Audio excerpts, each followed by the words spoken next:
Cállate, cállate. Me vas a delatar. Da Vinci me juró que este router cuántico era indetectable. Una notificación impresa. Esto no pasaba desde la peste negra.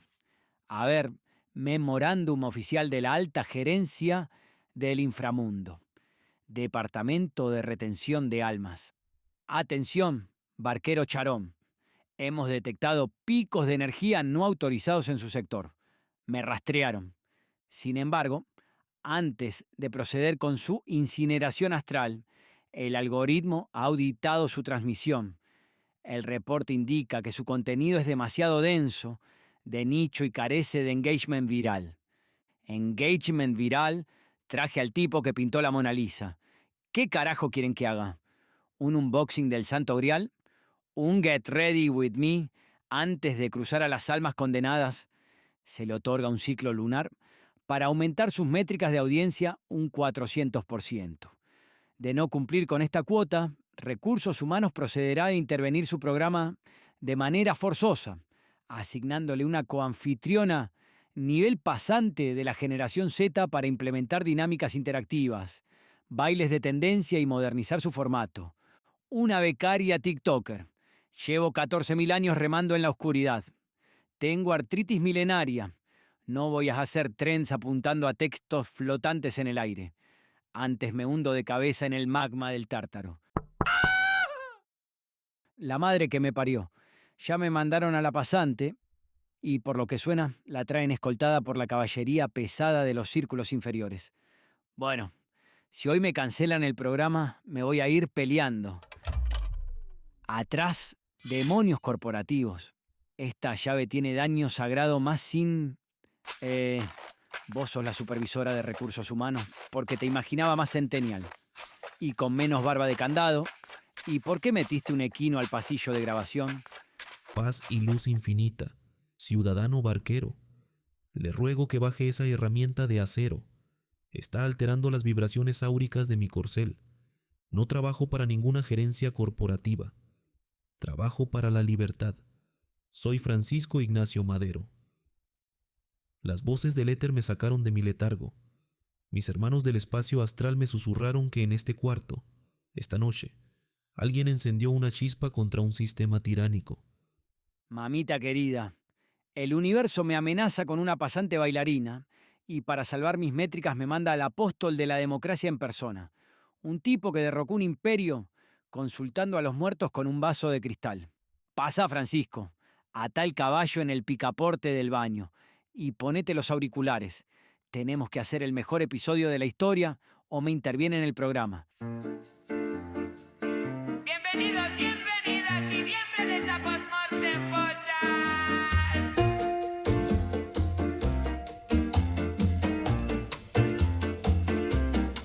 Ellos creían que podían irse sin dejar rastro. Nosotros los tenemos aquí, listos para contarte que salió mal, con toda la sinceridad que solo la muerte puede dar. Prepárense, secretos, errores épicos, un poquito de caos y mucha, pero mucha diversión.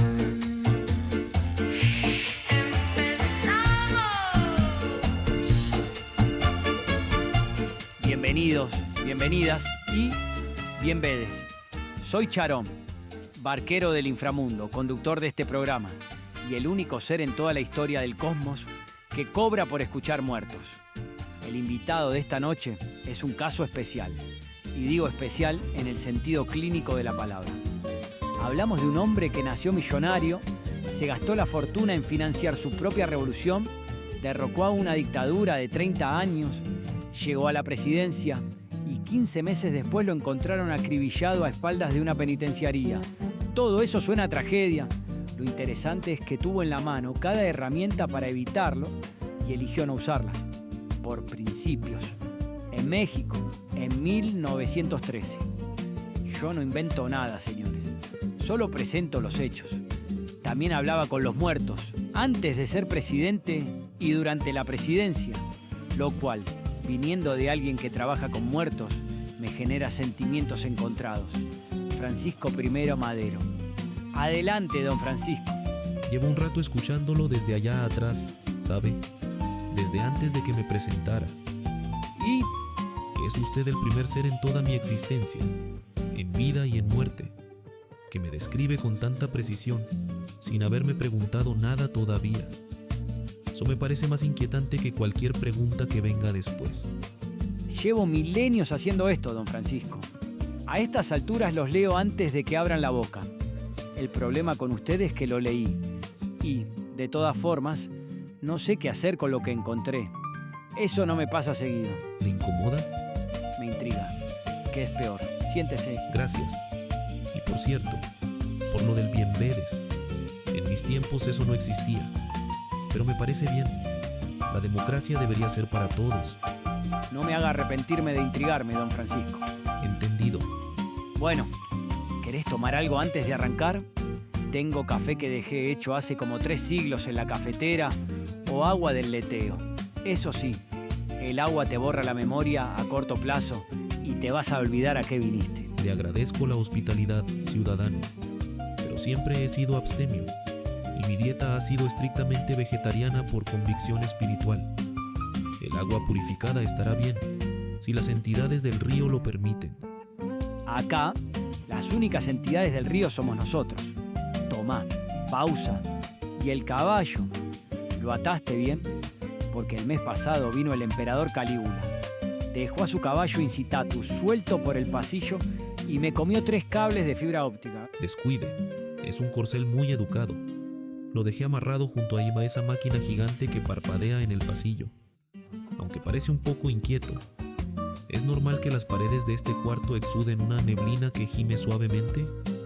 Ah, sí. Son las almas en pena del círculo de los traidores de la Divina Comedia. Se filtra un poco por los ductos de ventilación, no les des bola, a veces se quejan por la acústica del estudio. Vos acércate bien al micrófono, a un palmo de distancia. Es un instrumento muy peculiar. En mis sesiones espiritistas utilizábamos la planchette, la canastilla con lápiz o la escritura directa. Esto conecta directamente con el éter para invocar a las masas. Conecta con un servidor cuántico hackeado por Da Vinci. Pero para fines prácticos, sí, es tu Ouija de metal. Yo pregunto, vos contestás y los vivos nos escuchan. ¿Listo? Listo. Antes de llegar a los desastres, y te aviso que van a ser varios, dime quién eras antes de todo esto. Porque la gente piensa en revoluciones y se imagina tipos con cananas cruzadas bajando del cerro con hambre. Pero tu expediente acá en el inframundo es otra cosa. Era el tipo de hombre al que yo quería derrocar. Mi familia tenía haciendas, minas, bancos, fábricas textiles, trabajadores que nunca habían conocido otro patrón que un madero. Porfirio Díaz era amigo de mi abuelo. Nos invitaban a las mismas fiestas. Éramos parte del mismo mundo. Eso es lo primero que hay que entender. Yo no vine de abajo. Vine exactamente del centro del sistema que destruí. La élite de la élite. Y la financié yo mismo. Vendí propiedades. Descapitalicé empresas. Pagué de mi bolsillo giras, periódicos, armas de contrabando, abogados para los presos políticos. Fui el banquero y el mecenas de mi propia revolución. Y aún así, cuando Zapata me miraba, lo que veía era un hacendado con buenas intenciones. No estaba completamente equivocado. Los de arriba porque los traicionaste. Los de abajo porque nunca dejaste de ser rico. Me convertí en el puente. Y los puentes, ciudadano Sharon, son los primeros en ser dinamitados. Estudiaste en Baltimore, en París, en Berkeley. Eras el hombre más educado de la sala en cualquier sala. ¿Cómo termina eso en una revolución armada? En París cayeron en mis manos unos ejemplares de la Revue Spirite. Tenía 18 años. Eso cambió todo, pero no de la manera en que la gente piensa. No me volví místico de golpe, ni salí a hacer una revolución, porque los espíritus me lo dijeron. Lo que cambió fue más sencillo y más difícil al mismo tiempo. Entendí que la fortuna de mi familia no era nuestra. que éramos administradores, que había una deuda. Empecé por lo pequeño: escuelas, médicos, salarios justos en mis tierras en San Pedro de las Colonias. Y mientras más hacía, más claro se volvía que la caridad no alcanza cuando el sistema entero está podrido. No fui a la revolución porque era valiente. Fui porque ya no podía mirar hacia otro lado. La prensa te llamaba el enano del Tapanco, el presidente Pingüica. ¿Eso te afectaba o aprendiste a usarlo? Me afectaba. Era un hombre pequeño en un país que elegía a sus líderes mirando hacia arriba. Porfirio medía 1,80 m. Cargaba medallas militares. Tenía la presencia de alguien que había ganado guerras. Yo medía 1,62 m. Era vegetariano. Hablaba con los muertos y no bebía alcohol. La prensa no atacaba mis ideas. Atacaba mi cuerpo, porque era más fácil. Y funcionó. Esa misma prensa a la que yo le di libertad absoluta, porque creía genuinamente en ella, la usó para convencer a medio país de que yo era un payaso antes de que abriera la boca. Ahí está la ironía que me persiguió toda la presidencia. Mis convicciones más profundas se convirtieron en las armas más efectivas contra mí. Un hombre que le da libertad de prensa a la gente que lo destruye con esa libertad. Vamos a necesitar hablar del espiritismo. Interrupción obligatoria por contrato de alma. Su tiempo de escucha está siendo monetizado para mejorar su experiencia en el vacío eterno. Por favor, consuma los siguientes productos. ¿Llegan las vacaciones de invierno y todavía no sabe a quién atormentar? Agencia de Viajes Poltergeist Trip tiene los mejores paquetes para usted. Vuela en primera clase astral y posea mansiones victorianas en Inglaterra. O elija nuestra experiencia urbana, haciendo parpadear las luces de un departamento en Nueva York. Sorprenda a su viuda. Aterrorice al socio que lo estafó. Promoción especial. Reserve ahora y le regalamos 3 manchas de humedad con forma de cara. Poltergeist Trip. Hacemos de su venganza un viaje inolvidable.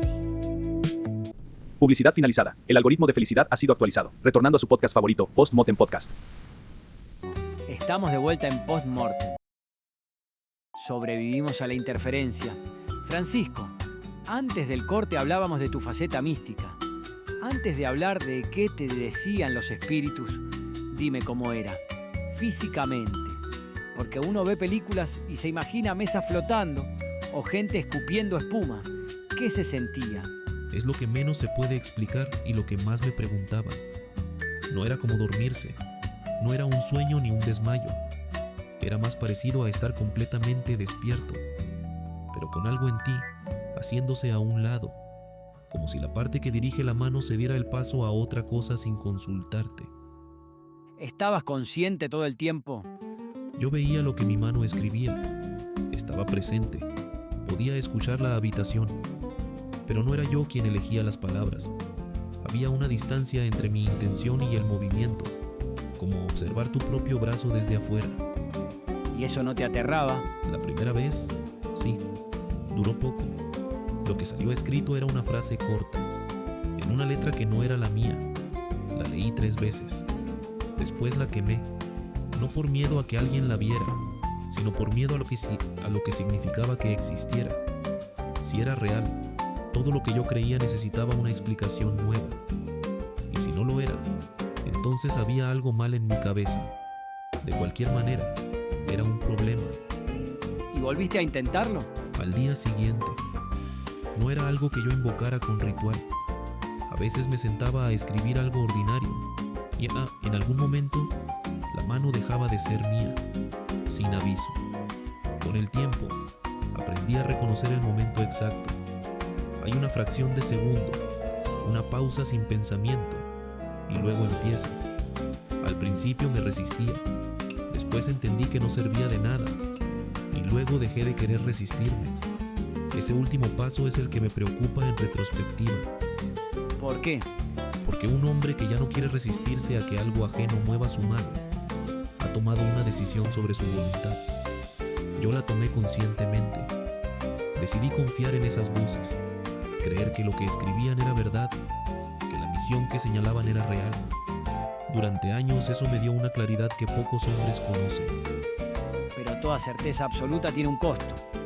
El problema es que esa misma decisión me impidió escuchar a mi hermano Gustavo. Me hizo soltar al general Huerta. Me convenció de que estaba protegido cuando no lo estaba. No sé dónde está la línea entre la fe que te sostiene y la fe que te ciega.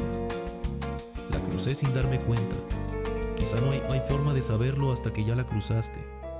Dime la verdad, Francisco. ¿Alguna vez sentiste que la voz era tuya? Todas las noches que no dormía me hacía esa pregunta. No tengo respuesta. Aprendí a vivir con eso porque era lo único que podía hacer. Lo que sí puedo decirte es que la letra nunca fue la mía. Eso lo verifiqué demasiadas veces como para ignorarlo. Si era mi subconsciente o algo que no tiene nombre, el resultado fue el mismo.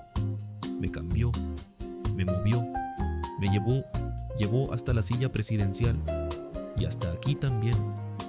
Escribiste un libro sobre espiritismo, pero lo publicaste con un nombre falso, un hombre que derrocó una dictadura por sus convicciones, arriesgando el pecho, escondiéndose detrás de un seudónimo para hablar de fantasmas. ¿Cómo funciona esa contradicción? No era cobardía, era cálculo. Había una diferencia entre lo que yo creía en privado y lo que el movimiento podía sostener en público. Podía pedirle a México que se levantara contra 30 años de dictadura. No podía pedirle que además aceptara que su candidato presidencial publicaba manuales sobre cómo comunicarse con los muertos. Publiqué el Manual Espírita en 1911 firmado como Vima, un nombre lo suficientemente oscuro para no conectarlo conmigo de inmediato. Por supuesto, lo conectaron de inmediato. En México no hay secreto que dure 3 días. ¿Cómo reaccionó la prensa? Con la alegría de quien encuentra exactamente lo que necesita para destruirte. Ya me llamaban el loco que habla con los muertos antes del libro. Después tenían pruebas impresas, titulares como "También los espíritus votan". Me dibujaban con los ojos en blanco, rodeado de fantasmas dándome instrucciones de gobierno. Y no podías negarlo. Era efectivo porque tenía suficiente verdad. Yo sí creía en los espíritus. Yo sí había recibido comunicaciones. El libro existía. Lo que la caricatura borraba era todo lo demás. La disciplina, el estudio, la filosofía detrás. Pero la ética profunda no cabe en un cartón político. ¿Te arrepentiste? De usar seudónimo, sí. Fue el peor de los dos mundos. Lo suficiente claro para usarlo en mi contra. Lo suficiente oculto para parecer vergüenza. Yo creía que podía existir una versión pública y una privada de mí. Ese fue el error. En política no hay versión privada. Todo termina siendo argumento de alguien más. Hablemos de esa versión privada. Sarita, tu esposa, católica devota, casada con un hombre que hablaba con muertos. ¿Cómo convivían? Con mucho silencio inteligente. Sara era práctica en lo importante. Decidió amarme sin condiciones. Sabía con quién se había casado. Nunca me pidió elegir. Y yo nunca le pedí que creyera lo que yo creía. Creía en los espíritus. Nunca me lo dijo. Y nunca lo pregunté. Pero cuando llegaban momentos de peligro, rezaba. Rosario en mano, con una intensidad que yo reconocía. 2 personas pidiendo ayuda al más allá por caminos distintos. En el fondo, haciendo lo mismo. ¿Esa diferencia los rompió alguna vez? Una vez, antes de la campaña, le conté lo que estaba recibiendo sobre la liberación de México. Me escuchó y me hizo una sola pregunta: si estaba seguro de que era una voz de afuera y no una voz de adentro. No respondió con crítica, sino con preocupación. No le respondí, pero la pregunta se quedó. ¿Y cuando todo se vino abajo, pensaste en ella? Todo el tiempo. Pensaba en ella yendo a ver al embajador de Estados Unidos, sola, suplicándole a Henry Lane Wilson que usara su influencia para salvarnos. Sara no era de suplicar. Que lo hiciera significaba que ya no quedaba nada más. Y él le dijo que mi caída era mi culpa, que yo tenía ideas muy peculiares. Miserable. Sarita tuvo que escuchar eso sola. Eso no me lo perdono. No la traición de Huerta. Que ella estuviera ahí, sola, por mis decisiones. Y aún así fue a dar la cara por mí. Eso era Sara. La prensa la llamaba el zarape de Madero. Sí, lo decían como burla. Fue el mejor cumplido que recibí en toda la presidencia. Toda tu vida, tu gobierno y tu revolución giraron sobre una certeza de hierro. que las voces eran reales y que estabas protegido. ¿Hubo algún momento, aunque fuera un segundo, en que dudaste de todo eso? Una noche en San Luis Potosí. Preso. En 1910. Llevaba semanas en esa celda. Y una noche, cuando el silencio era completo, me senté a intentar escribir. No salió nada. La mano no se movió. Esperé. Volví a intentarlo. Nada. Solo mi letra, mis palabras, mi pulso. Eso nunca me había pasado. Siempre había algo del otro lado. Esa noche no había nada. ¿Qué pensaste? Que quizá nunca había habido nada. Que todo, los espíritus, la misión, el soldado de la libertad, era una conversación muy elaborada conmigo mismo durante años. Y si era cierto, entonces había renunciado a mi fortuna, había arrastrado a mi familia al peligro y había convocado a miles de hombres a matarse basándome en nada. ¿Cuánto duró esa duda? La noche entera. Al amanecer algo cambió. No volvió la voz. Volvió una convicción más simple. Que el régimen de Díaz era injusto con o sin espíritus que me lo dijeran. Que yo había visto la miseria con mis propios ojos. Eso no necesitaba verificación sobrenatural. Era real. Era suficiente. ¿Y las voces volvieron? Sí, semanas después. Pero algo cambió. Antes eran el cimiento. Después de esa noche, eran confirmación. El cimiento era mío. No sé si eso me hizo más fuerte o más vulnerable. Porque un hombre que ya no necesita a las voces para actuar, tampoco las escucha igual cuando le dicen que tenga cuidado. ¿Te dijeron que tuvieras cuidado con el general Victoriano Huerta? No en esos términos. Hubo mensajes que hablaban de traición, de peligro cercano, de hombres con dos caras. Los leí, los anoté y los interpreté como advertencias sobre mis enemigos declarados, como Félix Díaz o Bernardo Reyes. Es lo que hacemos con las advertencias que no queremos entender. Las aplicamos al peligro que ya aceptamos y dejamos intacto el que nos negamos a ver. Los espíritus me advirtieron. Yo decidí a quién advertían. Y la traición no venía de donde yo miraba. Venía del hombre al que puse a mi lado. Un medium que interpreta sus propias revelaciones según lo que le conviene para no afrontar la realidad. Francisco, eso tiene un nombre más terrenal. Sí, Charón. Se llama ser humano. No hay sistema de conocimiento, espiritual o racional, que te proteja de escuchar solo lo que ya decidiste escuchar. Esa es la limitación que compartimos todos. Yo solo tuve una versión más dramática del problema. Toda tu vida, tu gobierno y tu revolución giraron sobre una certeza de hierro, que las voces eran reales y que estabas protegido. ¿Hubo algún momento, aunque fuera un segundo, en que dudaste de todo eso? Una noche en San Luis Potosí. Preso. En 1910. Llevaba semanas en esa celda. Y una noche, cuando el silencio era completo, me senté a intentar escribir. No salió nada. La mano no se movió. Esperé. Volví a intentarlo. Nada. Solo mi letra, mis palabras, mi pulso. Eso nunca me había pasado. Siempre había algo del otro lado. Esa noche no había nada. ¿Qué pensaste? Que quizá nunca había habido nada. Que todo, los espíritus, la misión, el soldado de la libertad, era una conversación muy elaborada conmigo mismo durante años. Y si era cierto, entonces había renunciado a mi fortuna, había arrastrado a mi familia al peligro y había convocado a miles de hombres a matarse basándome en nada. ¿Cuánto duró esa duda? La noche entera. Al amanecer algo cambió. No volvió la voz. Volvió una convicción más simple. Que el régimen de Díaz era injusto con o sin espíritus que me lo dijeran. Que yo había visto la miseria con mis propios ojos. Eso no necesitaba verificación sobrenatural. Era real. Era suficiente.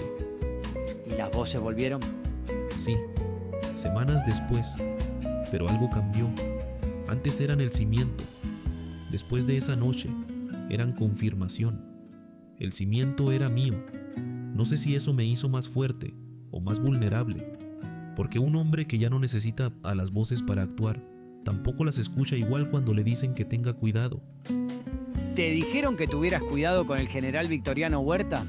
No en esos términos. Hubo mensajes que hablaban de traición, de peligro cercano, de hombres con dos caras.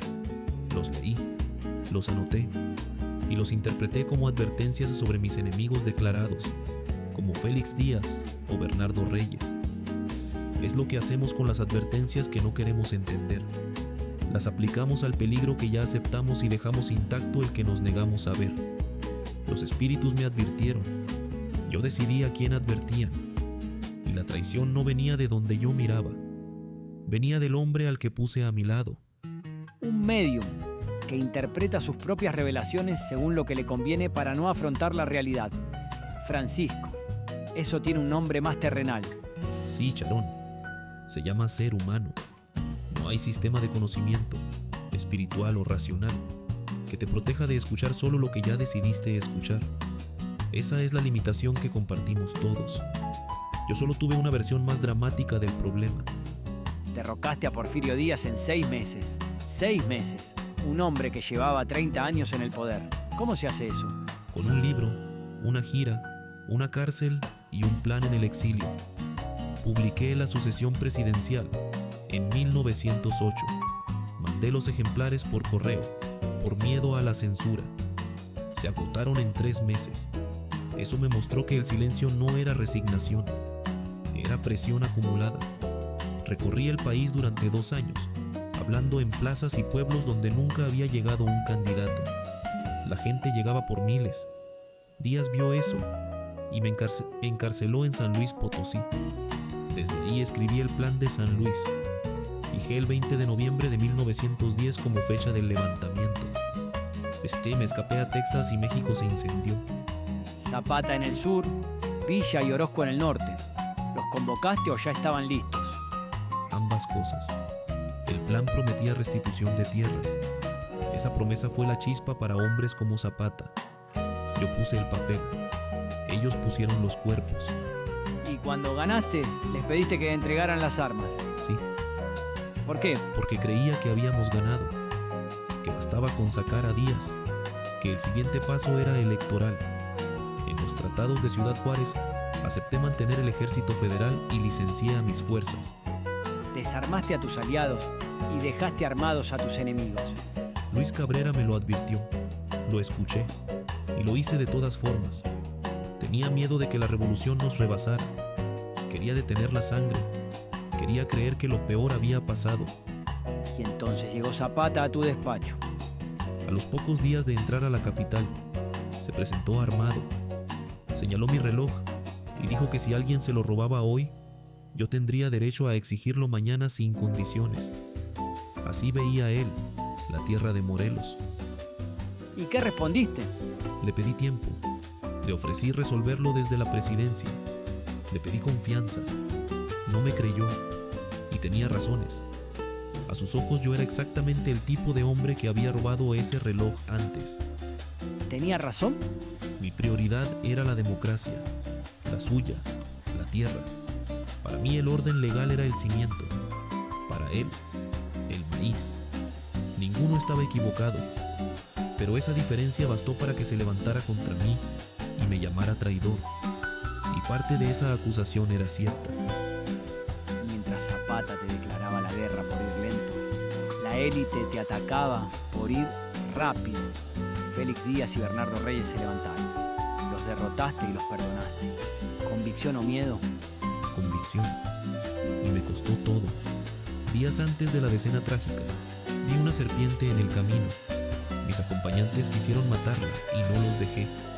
Dije que así como esa víbora buscaba escapar, también tenían derecho a la vida los hombres que había perdonado.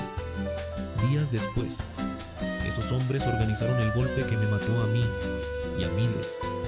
No me arrepiento de no haber matado la serpiente. Me arrepiento de haber creído que una serpiente perdonada deja de ser serpiente. ¿Cuándo entendiste que la buena voluntad no alcanzaba?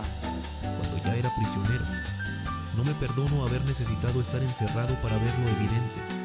Las instituciones que respetaba estaban diseñadas para proteger lo que yo quería cambiar. La burocracia era necesaria, pero no suficiente, y yo no quise verlo, porque implicaba ensuciarme de formas que no estaba dispuesto a aceptar.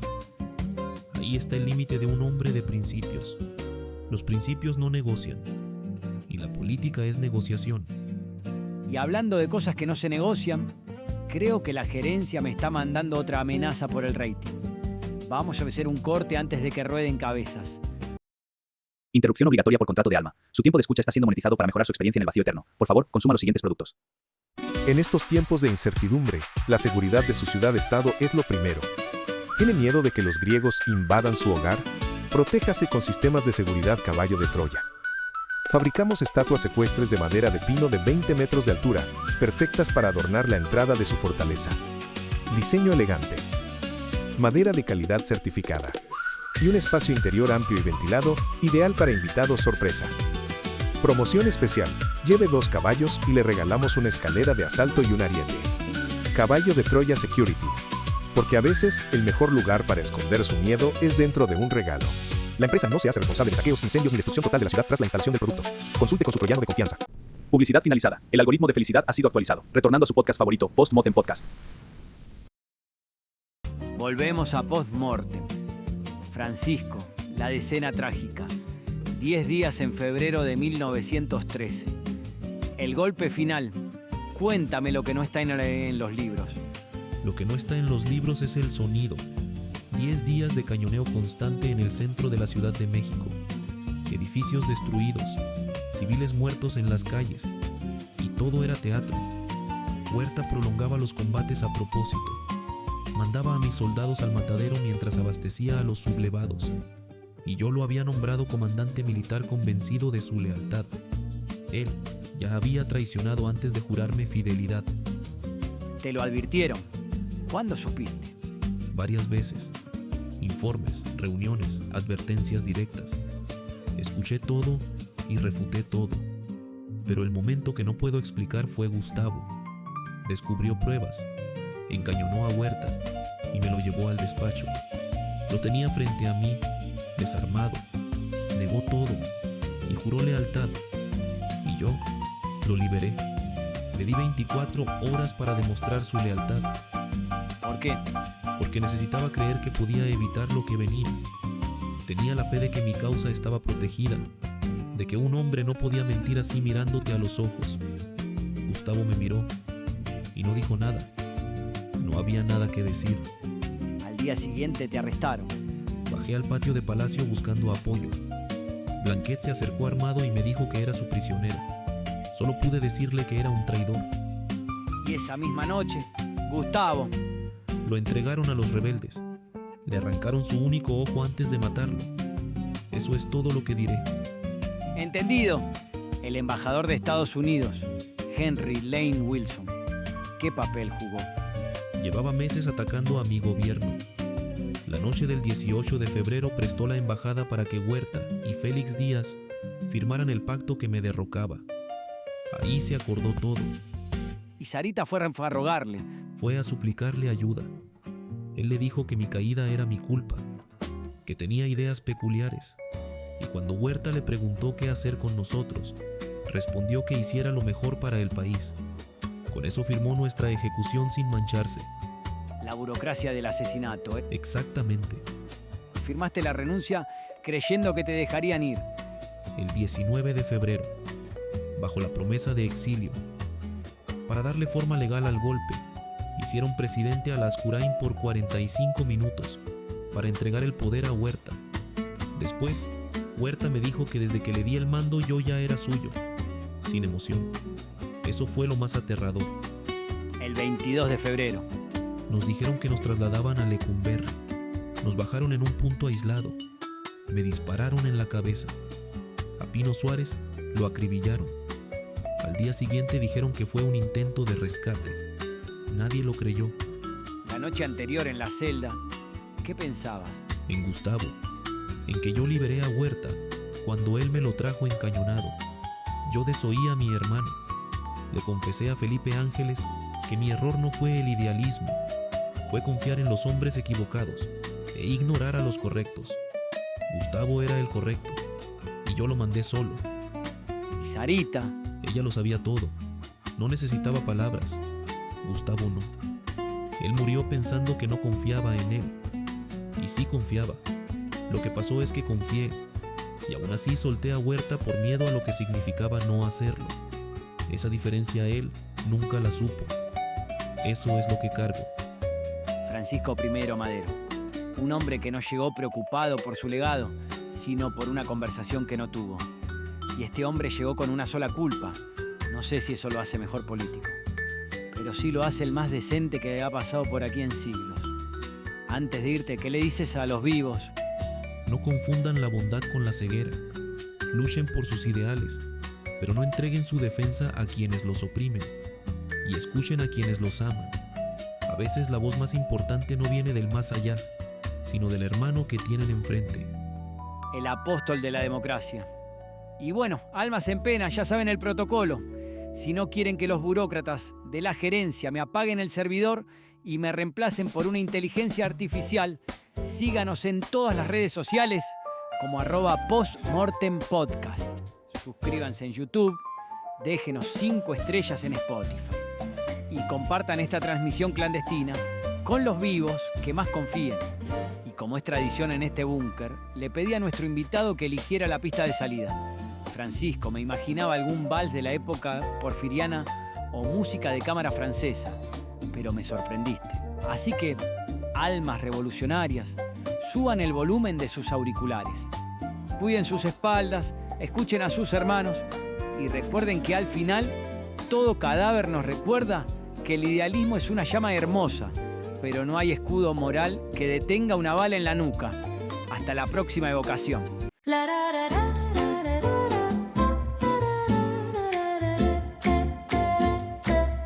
La barca ya se va,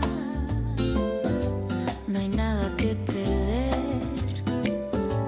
Tuviste tu momento, te vimos florecer, pero el set se cierra, la tierra te llamó. La vida es un suspiro que ya se terminó. Postmortem, ríe antes del final. Postmortem, un viaje sin igual.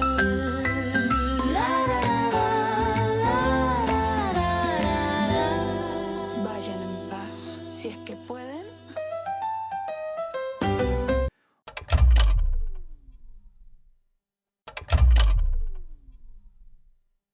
Uf, este me dejó el alma por el piso.